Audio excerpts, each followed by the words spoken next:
The rise of fast food really happens in Southern California, where all of these big American features that were developing after World War II happen everywhere, but happen in California on steroids. We're talking about the space program, defense spending, the building of the highways, the creation of the suburbs, all of these big things. And so that really influences the fast food industry. And from Southern California, we get Taco Bell, we get McDonald's, In-N-Out Burger, we get Del Taco, we get Jack in the Box. We have a lot of these major chains. Bob's Big Boy, their Wiener Schnitzel is another one that's a little bit lesser known, but these all influences all the other chains that come about after.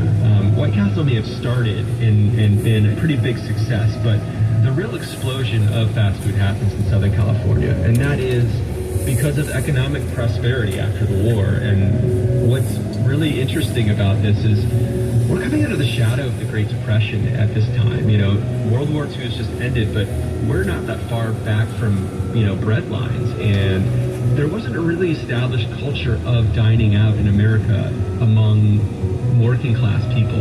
It was mostly reserved for wealthier folks. And so what fast food really does is give American dining culture in the way that, you know, drive-ins and drive-thrus do, an entree, an affordable, accessible way to kind of start dining out. And so what In-N-Out Burger does, and this is a mom and pop operation started by Harry and Esther Snyder in 1948. So these are literally a newlywed married couple starts this hamburger chain in a working class suburb of Los Angeles. And part of the technology that they rely on is a two-way speaker. And they're the first ones to do it in 1948. You drive up and you give your order through the speaker, and you drive up to the window and you get the food and you pay for it. This is the most normal thing in the world to us now, but back then nobody knew about it. Nobody had any idea what the story was, what the history was. People were perplexed. They had no idea what they were doing when they drove up because they'd never seen something like this before. They'd constantly have to explain it over and over again. And so these little innovations are a big part of the story.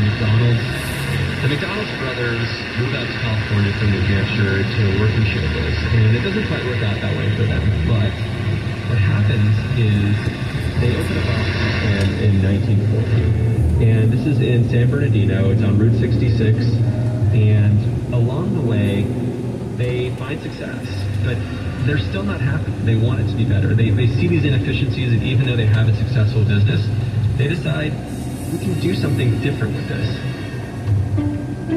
So they closed the restaurant in 1948, and they spent 3 months totally refitting it, totally remastering and reassembling and reformatting all the way that they were going to do business. And everyone thought they were crazy. Yeah.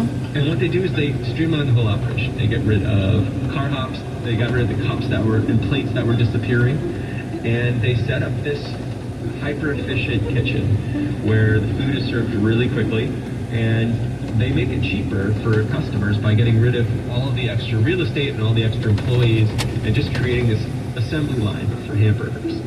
And the result of that is this hyper-efficient, extremely popular hamburger chain. And everyone from all over the country comes around to see it because they've heard about this place that is making burgers by the dozen in a matter of minutes and just turning over so many customers so fast and not dealing with any of the inefficiencies of the business. One of the people who comes to see this is Ray Kroc, who is a milkshake machine What's the Happy Meal, Daddy? and What? What's Happy Meal? industry person. Nuggets. Between McDonald's Efficiency and success of the place. You a Happy Meal? The adult one. Adult one. Okay. Everywhere. That's the adult one. Okay. And he devotes himself to convincing He is wow. No.